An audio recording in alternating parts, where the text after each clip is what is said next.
living will fall upon the ear. All this is to deceive the world and ensnare them into the belief of this delusion.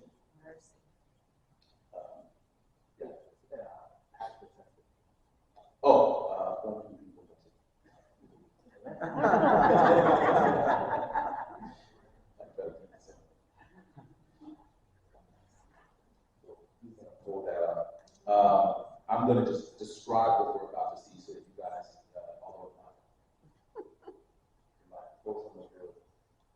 some of the surprise, but I will describe it. What we're about to see is an example of exactly what we're talking about, but it's going to be coming from an avenue that we don't always expect. Generally speaking, when we hear this quote, the initial response, oh, you have it. Is the sound also working? Okay. When we hear these quotes on spiritualism, we assume it's going to be a mystical or a mystic type of apparition that we're going to see. It goes, we're going to see, wind blowing something, it's going to sound like ooh, ooh. And we don't think about the fact that Satan has always used technology. I'm going to prove that as he gets this ready. Satan has always used technology to try to bring about and make up for whatever is lacking as a result of sin. I want to, as he's pulling this up, let me know when you're ready, Pastor. We can watch it or I can read it. You let me know. So I'm going to go to Genesis.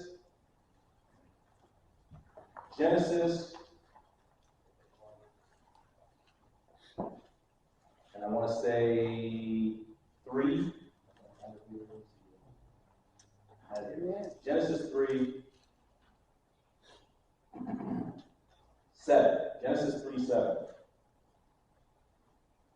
And the eyes of them both were open. Is everyone with me? Amen. And the eyes of them both were open, and they knew that they were naked.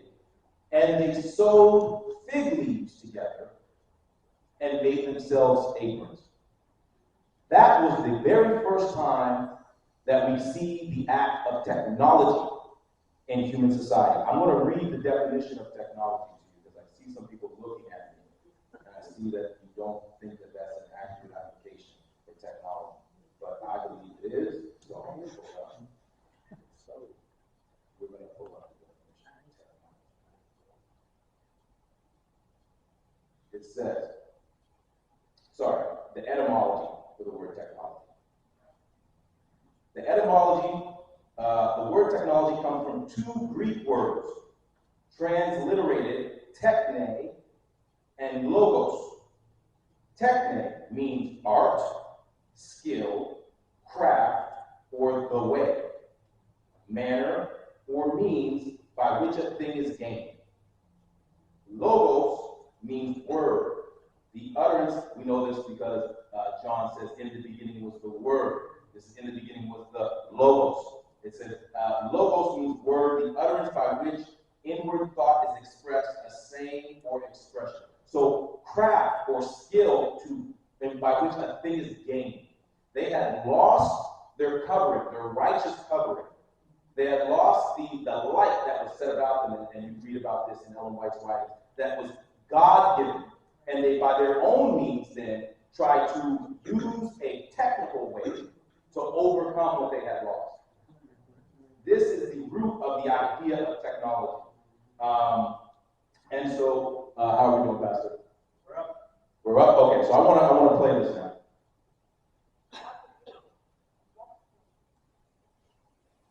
Absolutely. If you have a strong faith and a openness, I feel that your life will be full of joy and peace and love. And I would really suggest that there's no other way. There's only one way.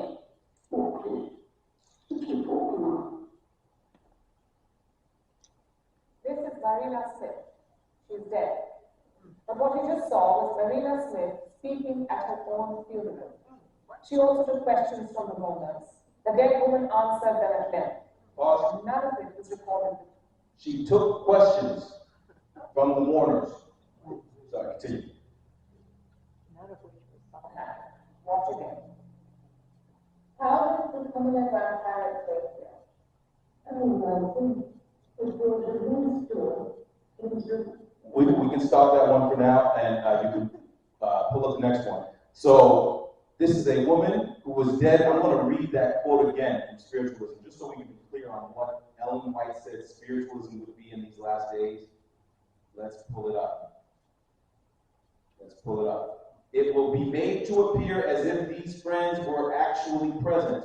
The words they uttered while here, with which we were familiar, will be spoken, and the same tone of voice that they had while living will fall upon the ear.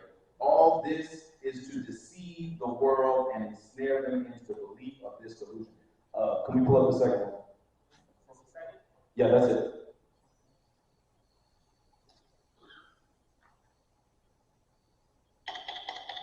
60 Minutes Rewind. This is 60 minutes, so this is main Tonight, as the world struggles to contain and recover from the novel coronavirus, we offer a story we completed just before life changed so dramatically. It is a story of history, hope, survival, and resilience, which has its roots in another time when the world was convulsed by crisis, World War II. This year marks the 75th anniversary of the end of that war and the liberation of concentration camps across Europe. Most of the survivors who remain are now in their 80s and 90s. Soon, there will be no one left who experienced the horrors of the Holocaust firsthand, no one to answer questions or bear witness to future generations. But as Leslie Stahl reports, a new and dramatic effort is underway to change that, harnessing the technologies of the present and the future. It keeps alive the ability to talk to and get answers from the past. Pause. Hi. You heard why they made it. To gain something that was lost. We lost eternal life in Eden. The technology is used to return something that God gave us and that God tells us He will give us again if we do things His way. But they have sewn together fig leaves. They have used technology to try and restore something that was lost by sin. Continue. Hello. Can I ask you some questions? You can ask me anything you want. Within reason. Our interview with Holocaust survivor Aaron Elster, who spent 2 years of his childhood hidden in a neighbor's attic, was unlike any interview we have ever done. Aaron, tell us what your parents did before the war. They owned and operated a butcher shop. It wasn't the content of the interview that was so unusual. Where did you live? I was born in a small town in Poland called Krakow, Podlaski. It's the fact that this interview was with a man who was no longer alive. Aaron Elster died 2 years ago. What's the weather like today? I'm actually recording. I cannot answer that question. You can. The survivors are getting very old. So I think that's clear.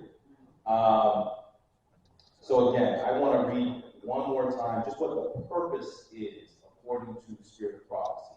All this is to deceive the world and ensnare them into the belief of this delusion. But I have another quote here. This is from 4SG, and this is page 155.